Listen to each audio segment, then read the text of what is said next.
Hello, welcome to another edition of the Pace Report. I'm Brian Pace. Vocalist Sarah Elizabeth Charles and her band Scope have brought to the fold both jazz as well as R&B and world music to the forefront, while also enlightening people with some very conscious music. Now, over the last two projects, she and trumpeter Christian Scott have collaborated. In fact, he's the co-producer of this project entitled Free of Form, which is on his imprint Stretch Music. Recently, she sat down with me and we talked about this record at her performance at Sylvana here in Harlem. We talked about how she and Christian got together and why he's very important to the mix, as well as his role as producer, as well as why she's deciding to bring social conscious issues to not only the stuff that she's recording and performing, but also why she wants people to leave filled with her music, as well as talk about some of her very important role models and influences in music.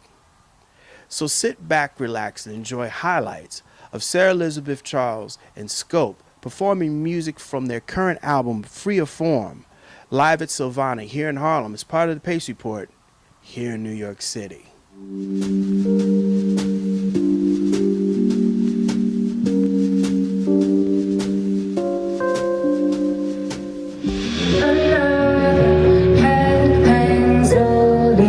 Child is slowly taking the violence, cause such silence. Who are we mistaken? But you see, it's not me, it's not my family. In your head, they're still fighting with their texts and their bombs and their bombs and their guns. In your head, they are crying. In your head, zombie, zombie, zombie.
come a long way since Red. And this album is a little more poetic in the sense that some of the themes that you're talking about are related to what's happening right now, post-Obama. Yeah, absolutely. My newest record, our newest record, Free of Form, is a response to everything that's happening right now in the world, and specifically coming from my perspective, right? Because the only way that we can all talk about and look about and talk about these things is from our own personal perspective, and also in recognition of our own bias. So that's something that I like to say that's really important, because this is my perspective and my opinion from my personal experience in reference to, in relation to what I see in the world today. You know, Sarah, a lot of music today is material based, selfless based, and you know, there's a song on here that I thought was very poignant. It's the song that you dedicated to the gentleman that we lost here in Staten Island to police brutality. And I want to ask you, as an artist, moving forward, how is it that you are able to stay relevant with the current themes, but also with the music styles going on? I think that part of that is not consciously thinking about it. I really try, having been trained in jazz music and having come up in jazz music. Some people say that they're classically trained. I am classically jazz trained. So that's where I've been birthed from. And I have so much respect for that art form, what it's been, what it's developed, and what it's become. And now today, in my art and my creativity, all I'm trying to do, without trying to try, is to figure out how to carve out a me-sized hole, a Sarah Elizabeth Charles-sized hole, a scope-sized hole in the world. So I'm really trying more than anything to just let things come out without judging them too much, and let myself be both consciously and unconsciously influenced by everything that I'm hearing. You said about music today, I think that it's hard because there's a really small percentage of music that the mass population and mass society has access to, because it's very much programmed in terms of what popular music is, in terms of what you hear on the radio.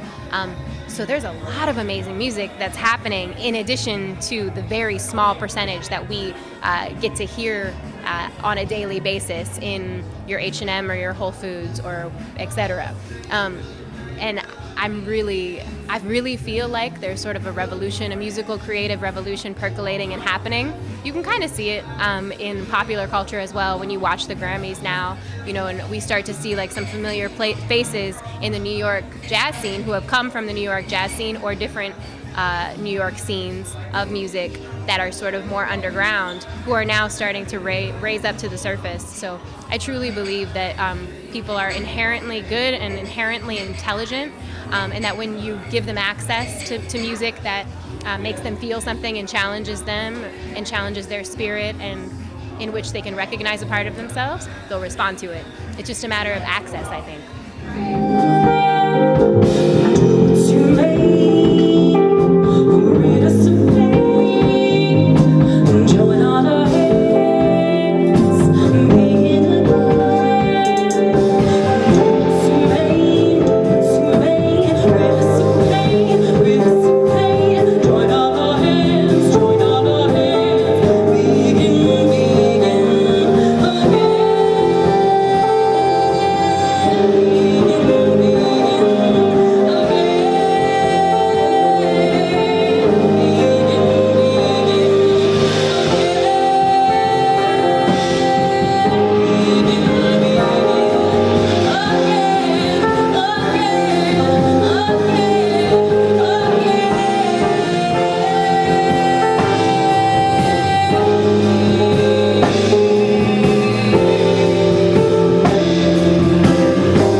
You know, Sarah, jazz music has always been about improvisation and from the soul.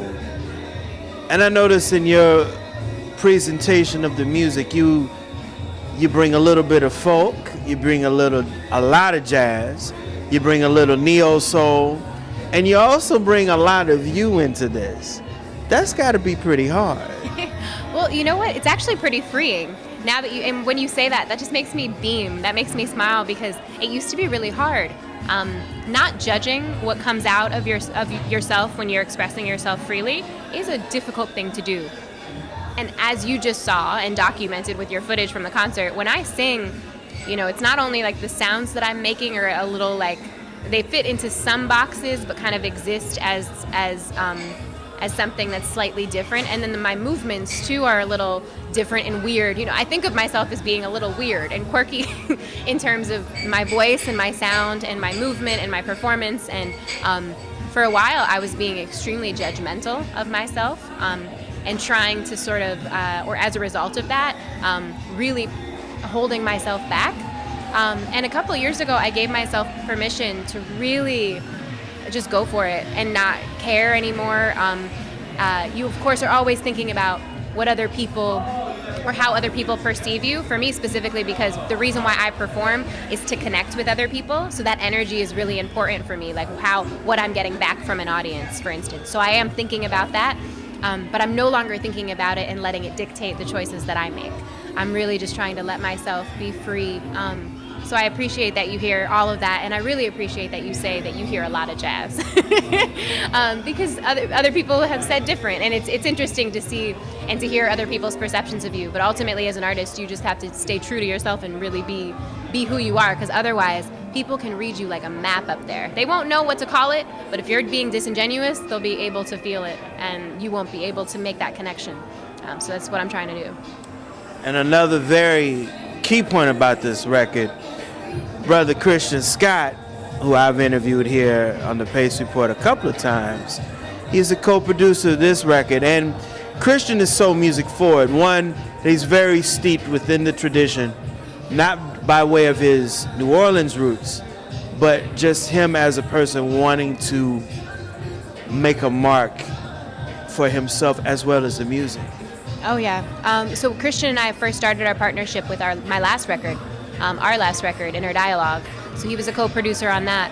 And we didn't know that he was going to play on it quite yet until we started really digging into the music. I had finished the music, I had finished the arrangements, and I really just wanted to start exploring with him what our sonic palette was going to be and what the arc of the album could be as well. And once we started talking about it, it became very obvious that he also needed to not only have his intellectual opinion and creative opinion on the project, but also his creative voice on his instrument. So we're so lucky to have him. And I really feel like in him, I've found, and we've talked about this in interviews, he and I, that we've given together, found it just like a kindred spirit in musically. He's exposed me to so much. I've been able to co-write and collaborate with him on his projects as well, his newest projects. The Centennial Trilogy, I'm on 2 of the 3 albums. And I just feel so grateful just to the universe that I found someone in my life, in addition to my own band, which has been together for 8 years, that feels like a creative kindred spirit. And it's not only about the sonic palette, but also about the direction that we feel the music is going in. We feel very strongly that our music is jazz, our music is soul, our music is stretch music. It's sort of this next era of music that is choosing to really take in everything that has influenced and inspired us as artists from when we were very, very young, listening to Radiohead and Nirvana and the Cranberries and Run DMC and SWV, as well as Miles Davis and John Coltrane and Charles Mingus and Duke Ellington and Louis Armstrong, going even further back, and Mary Lou Williams and Ella Fitzgerald and Vleda Snow and Melba Liston and all of these jazz musicians who have paved the way for us. We're now asking the question, and I feel really strongly about this because I feel like we're asking the question and really answering this question of what is the music going to be, and we're answering it in reference to what it is to us and what feels really true to us as well. We can't speak for other people, but it's a really exciting time because I think everybody's answering that question in a really unique way and pushing this art form forward. So we'll be talking about it in 100 years, this era I think that we're living in. It's a really special time. A lot is happening. So much that I can feel, don't know how to pick out the real from the fake, drowning myself in a sea, fury of white and blue,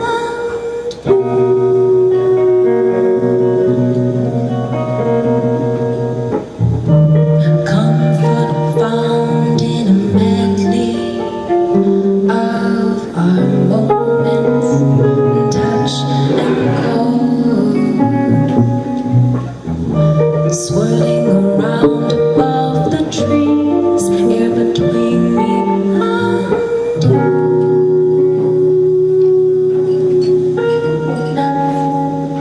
I can walk away, you can't run away from me.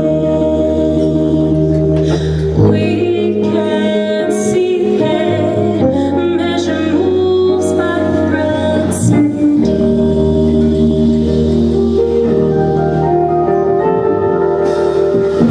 Curtains enclosing my world, open only with the light of day,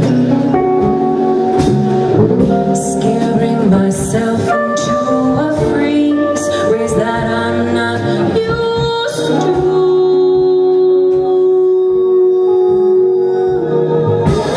Comfort found in a medley of our moments, touch and go, swirling around above the trees, air between me and you.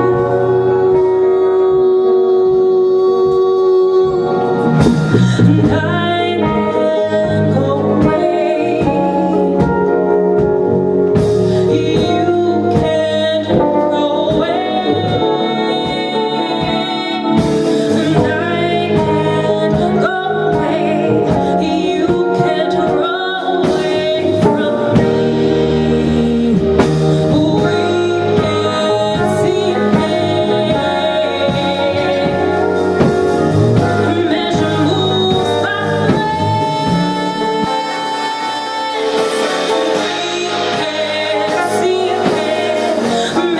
moves by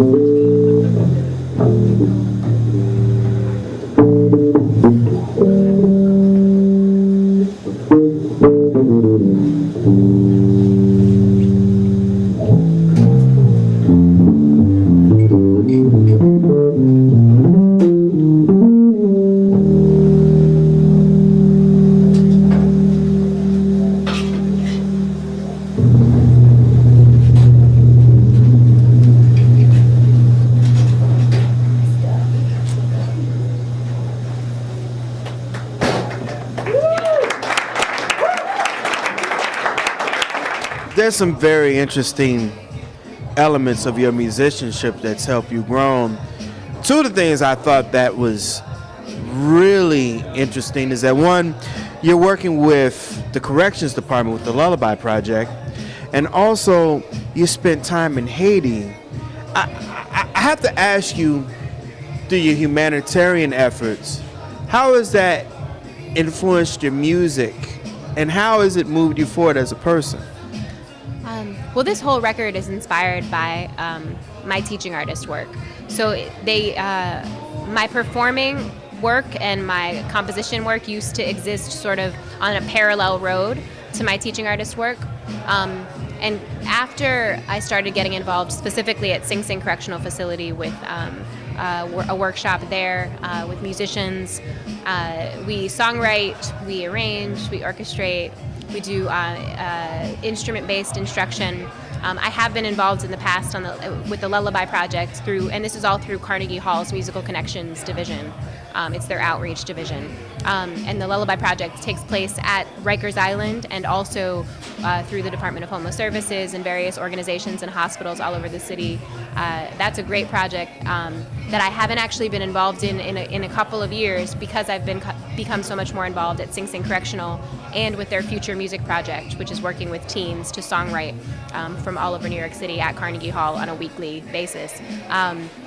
But through my work at Lullaby, my former work with the Lullaby Project, my work at Sing Sing Correctional, my work with the Future Music Project, my work with Rise to Shine in Haiti, I was really given the opportunity through this teaching artist work to see the world in a very different way and to be exposed to things that not everybody gets to be exposed to, specifically in regards to the prison population in this country.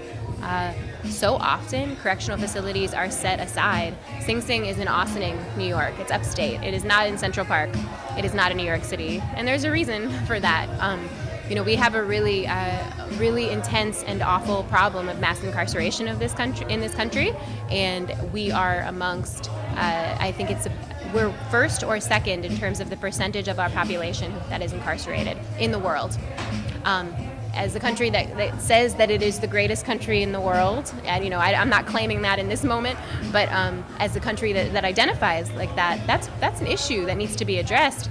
But so many of us don't get to see it, and it's not an issue that we're faced with on a daily basis. And for those of us who don't know much about it too, so often people will say, well, why are you doing that work? Those people have done something wrong, and that's why they're there. And it's so much more complicated than that. And it's an economic issue, it's a racial issue, it's an issue of poverty. There's so much more enveloped in it when you actually just start to look even a little bit. So I feel really lucky that I've been able to look a lot a bit and be involved and work with some of the best people I've ever met in my life, and some of the most talented musicians as well. That particular project is really special. And working in Haiti and with the Future Music Project, whenever I get to work with youth, it just teaches me everything that I don't know. Because they will tell you, whether it's Rise to Shine in Haiti is specifically a daycare facility. So that's working with a younger population, whereas the Future Music Project is mostly for teens.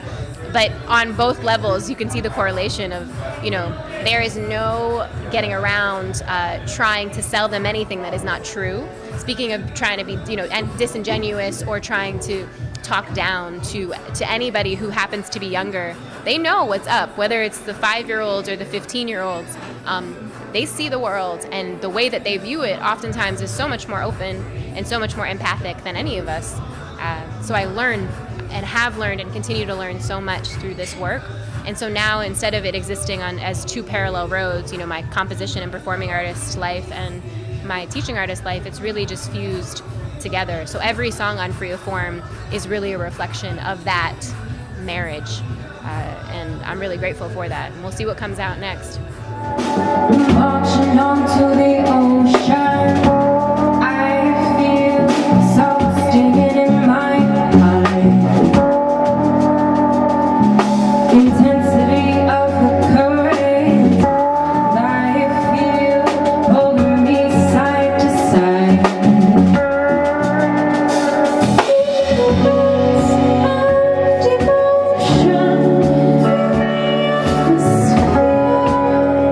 The dangerous power.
Your group, your quartet, is now known as Scope.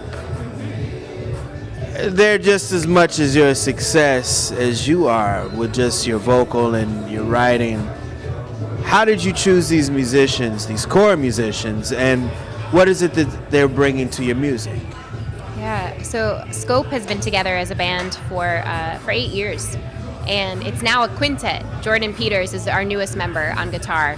He just joined the band last year, but everybody else has been in the band for 8 years. So Jesse Elder on keys, John Davis on drums, and Bernice Earl Travis on bass. I met Bernice at the New School for Jazz and Contemporary Music while I was there, and while he was there for a really short period of time. John I met on a gig with Etienne Charles. He and Bernice were both playing, and when I heard them play together, there was something really special going on. And I at the time, happened to be searching for my group, or for, at least searching for musicians that I wanted to explore with. And they said yes, and we're into it, and we're committed from day one. And Jesse Elder was someone that I played a lot of restaurant and bar gigs with, duo. So we were playing, standards, and every once in a while I'd bring in, one of my songs, and he would say, oh, let's try this arrangement of this, and we would kind of explore. And I always appreciated with him how I could really just go way out of the box. And we knew each other really well from very early on playing together.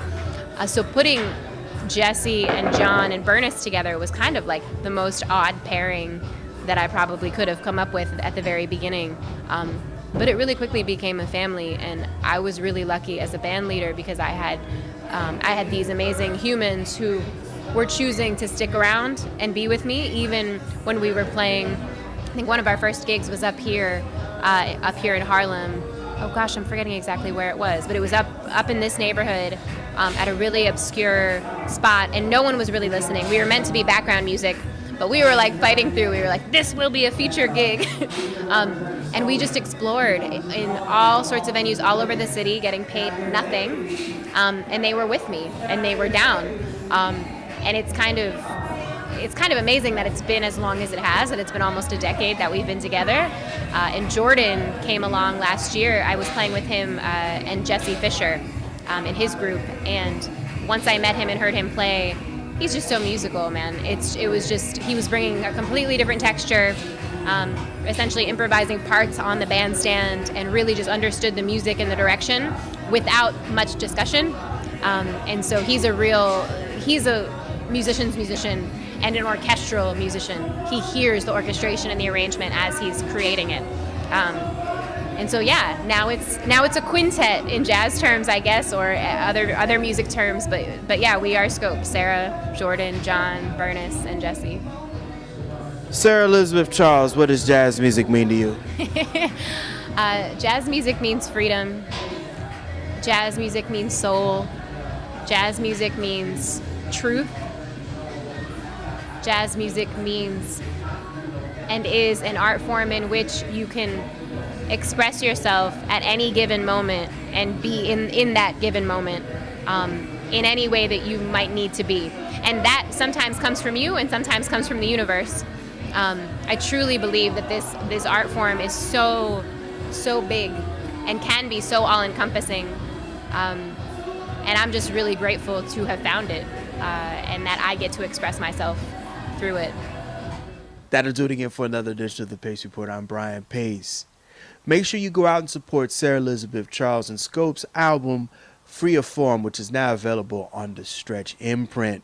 You can order it on iTunes as well as Amazon.com and Sarah's website at www.sarahelizabethcharles.com. I'd like to personally thank the staff and management at Silvana for their warm hospitality. As always, please visit my website, www.thepacereport.com, for my weekly column as well as my past segments. Until next time, remember, if it's in the groove, it'll make you move. Till next time, peace.